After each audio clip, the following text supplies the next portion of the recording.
So, welcome to Sweet Talks. Thank you. Okay, so right now we'll be sitting here. Hello everyone. How are you this Thanks morning? for coming. I'm good. Actually, gusto ko unang tanongin si Doktora, sign ba ng diabetic yung giniginaw? Ginaw na ginaw ako. Oh nga, sinabi niya rin one of the symptoms could be when you're sweating or feeling cold. But I'm actually feeling cold, even if I'm wearing this. So it's really cold in the room, so don't think about that.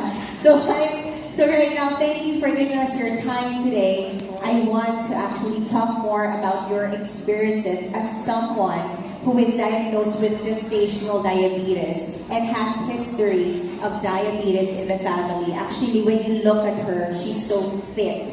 You won't even think that she has that. You won't even think. Sometimes people think that when you're fit, walang problema.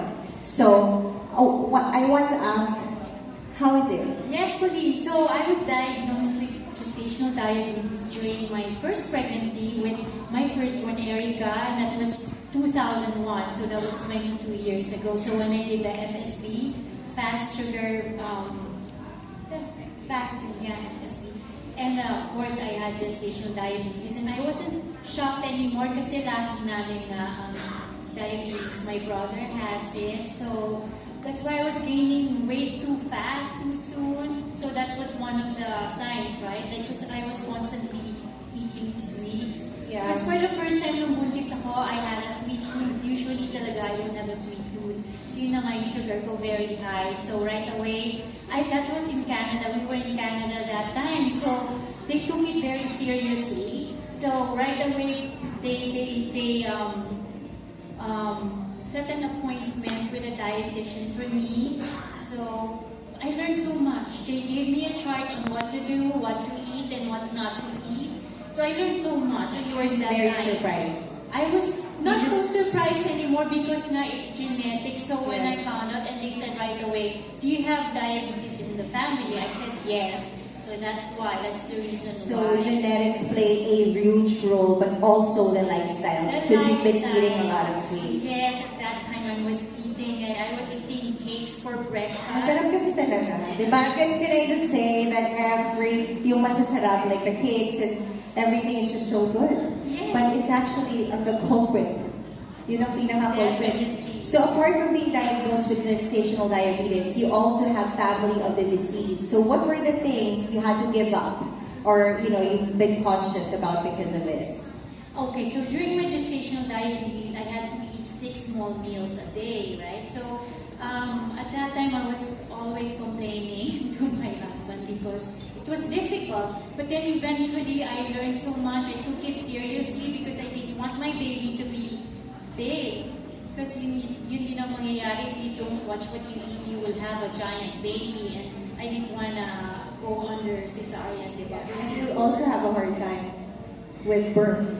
No, Giving that's birth. the normal delivery. So because of that, I learned so much. I would always say to my friends and family that having gestational diabetes was a blessing in disguise because I learned so much on how to take care of my body, on how to eat properly, and of course, including working out.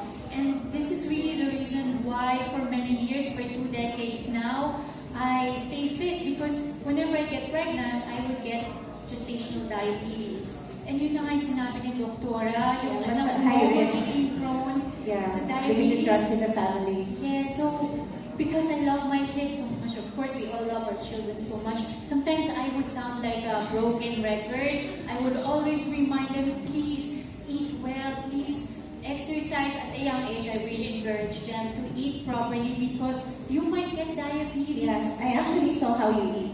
She ate her banana before we Yes, started, and 6 she had small her meals. wheat bread, 6 small meals. I Diba? do. I noticed that before we started. So, you have 6 frequent meals. So, hindi ibig sabihin yun, guys, sa bayad siya, hindi ko siya kumakain. Because that's the norm. Like, people think that you don't have to eat to get, fit and slim, but it's really not because you're taking 6 meals a day. 6 meals a day. Yes. I eat like I have diabetes. That's been my diet. Yes. So as mentioned during Dr. Speaker's talk, that being a diabetic or having diabetes in the family makes you at risk of nerve damage. So have you been experiencing symptoms of tusok-tusok, pamamanhid? To be honest, because of World Day Diabetes, I just found out na yung palang pusok-pusok and pamamanhid related pala siya sa pagiging diabetic. And I am borderline diabetic. I mean, whenever I do FSB, yung sugar ko medyo elevated talaga than normal.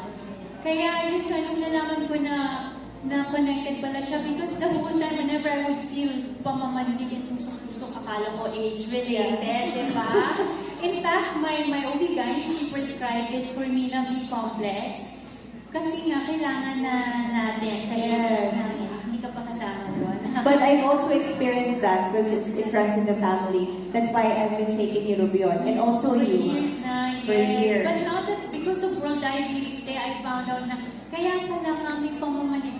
Baka yun na nga rin yung isa sa reasons na because I am prone to be diabetic. Baka akala mo lang overworkout dati. Probably. Yeah. Because you've been working like 5 times a day, right? I do.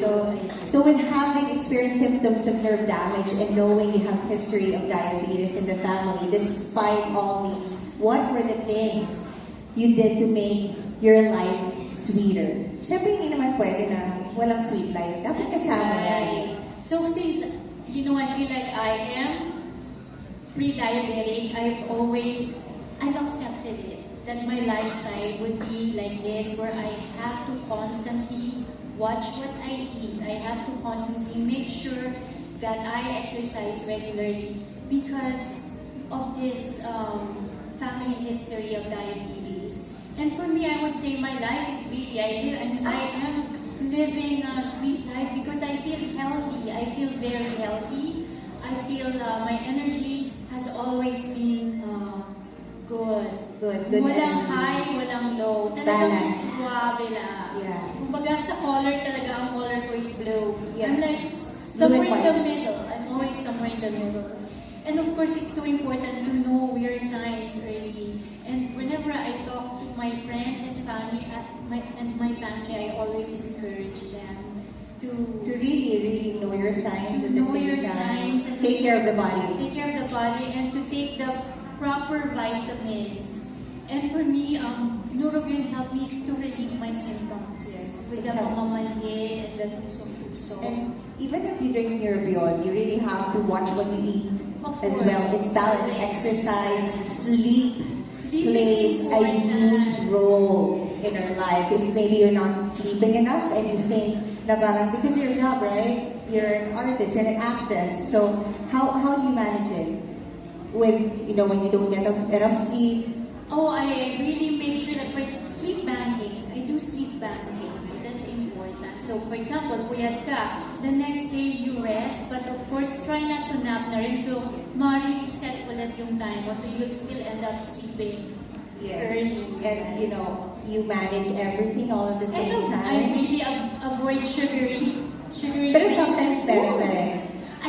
Yes. Lalo na kung magpapasko or cheat day, I still do, but I make sure that I work out, so I will burn whatever it is. And I drink lots of water.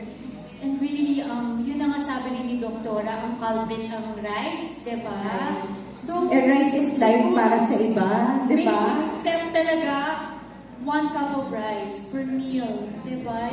I eat rice, I still eat rice, but I measure it. Yeah, or like a half cup. Kung if you want to have it, mindful eating is Mindful key. eating Like is a half important. cup for lunch and then dinner. So thank you so much, Ina, for this very, very nice talk. It was so insightful. You're such an inspiration. Na, we're looking at you 5 kids, and you look great. You're amazing. Your energy is amazing. And let's give it up for Miss Ina, please. Thank you so much.